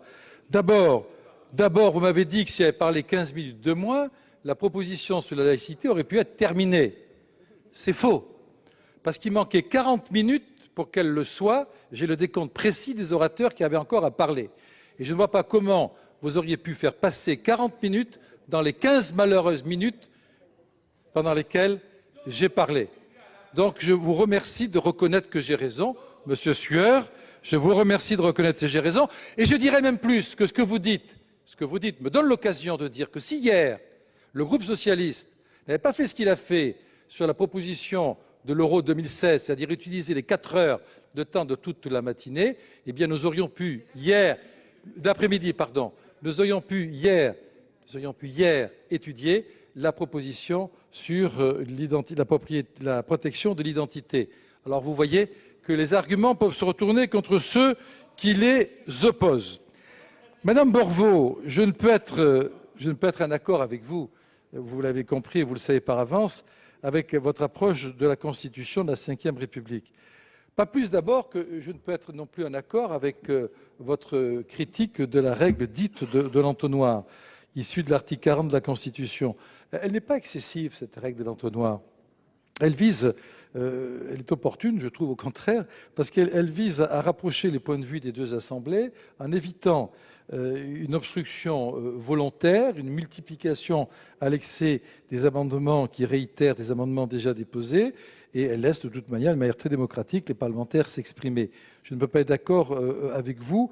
Je terminerai avec Madame Gourault, qui a effectivement, Madame Gourault, que je tiens à remercier, merci Madame Gourault, d'avoir soutenu la position du gouvernement et du président et du rapporteur de la commission. Je suis bien sûr tout à fait d'accord avec vos arguments, je ne vais donc pas y revenir, car vous partagez exactement les nôtres. Monsieur Frassa, vous aussi, je tiens à vous remercier de votre position, car vous soulignez la pertinence des argumentations que nous avons développées, selon lesquelles cette proposition tend à vouloir donner de nouvelles prérogatives aux groupes politiques qui créerait, vous avez insisté sur ce point, une confusion avec celles qui sont, à l'évidence, c'est tout à fait légitime, celles des commissions permanentes. Donc ce sont des raisons supplémentaires, s'il fallait en trouver, de voter l'exception d'irrecevabilité que le rapporteur va défendre maintenant. Merci beaucoup. Merci. Monsieur le Président ? Non ? Ah bon. Alors nous passons à la discussion de la motion tendant à opposer l'exception d'irrecevabilité qui a été déposée au nom de la commission des lois. La parole est à l'auteur. En fait, à Monsieur le Président. Oui, puisque c'est une proposition d'exception au nom de la commission. Au nom de la commission. Vous Donc, avez Madame la parole, Monsieur le Président. Eh bien, je considère qu'après le débat très long que nous avons eu sur ce sujet, et qu'on pourra prolonger dans d'autres termes, je le crois, L'exception est défendue. Je rappellerai simplement une chose. On parle des pouvoirs des commissions, on parle des pouvoirs des groupes, mais il y a un pouvoir essentiel, c'est le pouvoir individuel du parlementaire. Et oui, c'est tout à fait fondamental aussi dans les institutions de la République. Et je crois qu'il ne faudrait pas non plus les oublier. Donc l'exception est défendue. Merci, Monsieur le Président. Et pour permettre l'examen de la deuxième proposition de nos collègues du groupe RDSE. Donc, un orateur contre la motion, c'est le président Collin. Monsieur Sueur, comme explication de vote. Tu feras une explication de vote. Ah, dur après-midi. Ça devrait. Madame la Présidente, Monsieur le Ministre, mes chers collègues, ainsi la Commission des lois a fait le choix de couper court la discussion d'une proposition de loi dont pourtant le rapporteur de la Commission, et je l'en remercie, a admis que sur le fond, notre texte pose de bonnes questions. Elles lui paraissent d'ailleurs si bonnes qu'il suggère aux auteurs de la proposition de loi de solliciter la réunion d'un nouveau groupe de travail sur le règlement du Sénat ou encore de présenter une proposition de résolution tendant à modifier le règlement en vue d'attribuer des droits supplémentaires aux groupes politiques. Aussi, si problème il y a, il est ainsi particulièrement regrettable que notre commission des lois, plutôt que de contribuer à améliorer un texte perfectible, quel texte ne l'est pas, destiné à les résoudre, décide de déclencher le couperet de l'exception d'inconstitutionnalité. Elle vous propose ainsi d'user d'une de ces procédures de notre droit parlementaire qui lui confère une violence particulière puisqu'il s'agit d'autodétruire le rôle même du Parlement. Or, ceci est fait sur des bases si contestables et à l'appui d'un refus d'élargir les droits parlementaires, option pour le moins paradoxale, venant d'une commission parlementaire qu'on peut s'interroger sur les motifs de la commission. On peut se demander si, dans la révision constitutionnelle, ce n'était point tant ces dispositions qui vous plaisaient que ceux qui y manquaient, c'est-à-dire la définition d'un statut de l'opposition. Car si la très bénigne reconnaissance légale de pratiques, à vrai dire, évidentes pour quiconque réfléchit aux nécessités du mandat de tout parlementaire, et que vous reconnaissez d'ailleurs comme telle puisque vous évoquez dans votre rapport l'existence de dispositions satisfaites par le droit en vigueur, vous offusque au point d'estimer que notre Constitution, essentiellement parlementaire, en serait violentée. Que dira l'actuelle majorité quand le temps sera venu de moderniser enfin et vraiment notre Parlement pour que ses travaux prennent toute l'ampleur que le peuple français attend? Le Parlement n'est pas populaire, Monsieur le Président. Vous invoquez à l'appui de ce jugement 3 dispositions constitutionnelles, pas moins. Premièrement, dites-vous, il eût fallu en passer par le règlement, seul compétent selon vous pour déterminer les droits des groupes politiques en tête de l'article 51 de la Constitution. Deuxièmement, la proposition de loi porterait atteinte à l'organisation des pouvoirs fixés par la Constitution. Troisièmement, elle violerait le principe de séparation des pouvoirs. Je demande à l'Assemblée, et je le lui demande pour préserver ses droits, de ne retenir aucun de ces arguments. Sur le premier point, je crois qu'on peut admettre que l'article 51.1 de la Constitution, ainsi d'ailleurs que son article 48, se traduit par une reconnaissance des groupes parlementaires dans notre droit positif constitutionnel. Je crois qu'on pourrait même, à partir des pratiques parlementaires de notre République et des règlements des assemblées, hisser au rang des principes généraux reconnus par la loi de la République cette reconnaissance des groupes politiques parlementaires.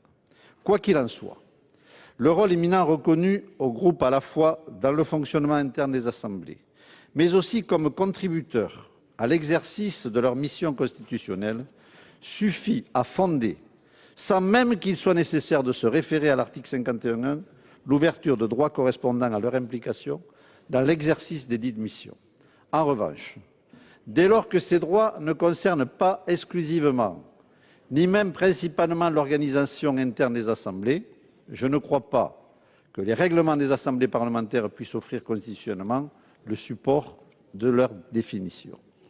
Comme les reconnaissances de droits que comporte notre proposition de loi sont opposables en principe à des tiers, nous avons ainsi pris soin d'en passer par la loi et de ne point empiéter au demeurant sur le terrain de la loi organique, vous l'avez remarqué.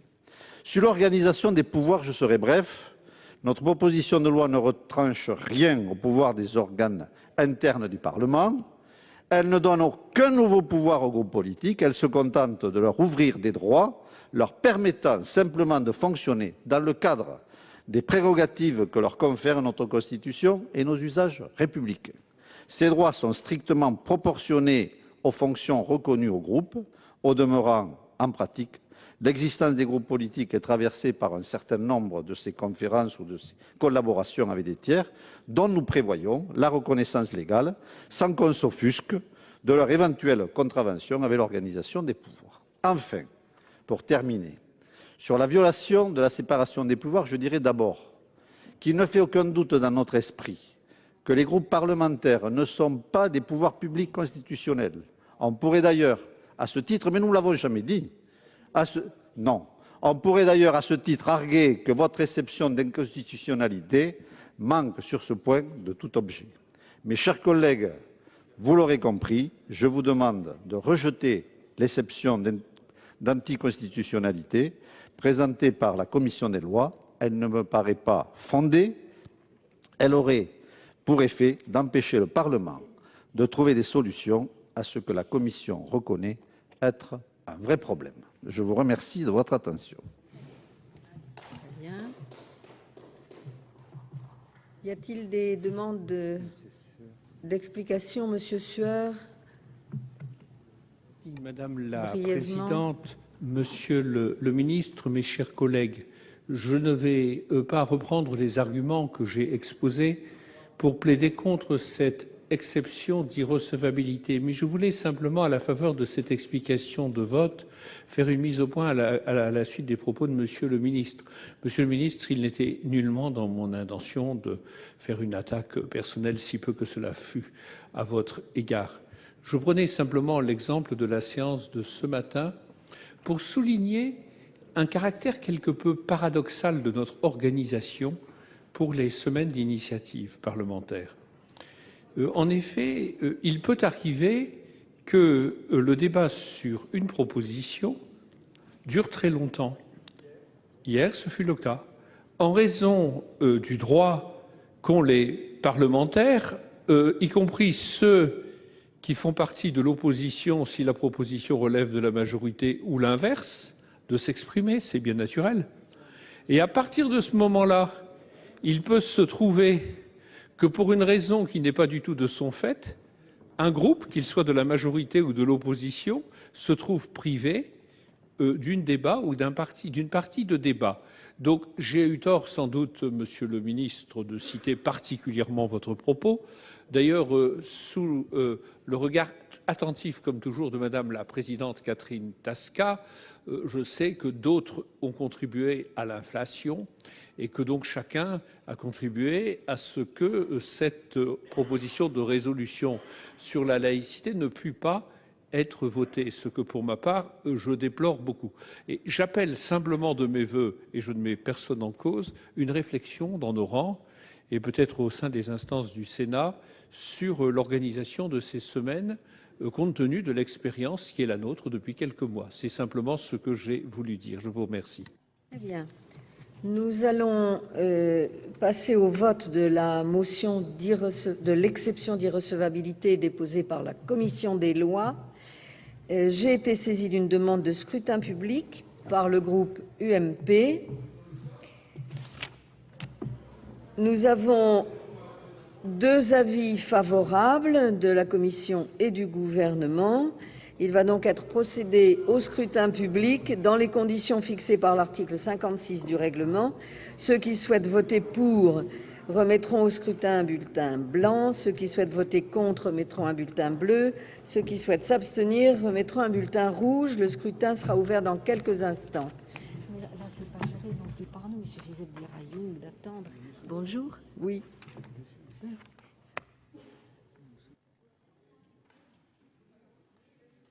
Est ouvert.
Le scrutin est clos. J'invite mesdames et messieurs les secrétaires à procéder au dépouillement du scrutin.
Numéro 199 sur la motion tendant à opposer l'exception d'irrecevabilité à la proposition de loi tendant à renforcer les moyens de contrôle et d'information des groupes politiques.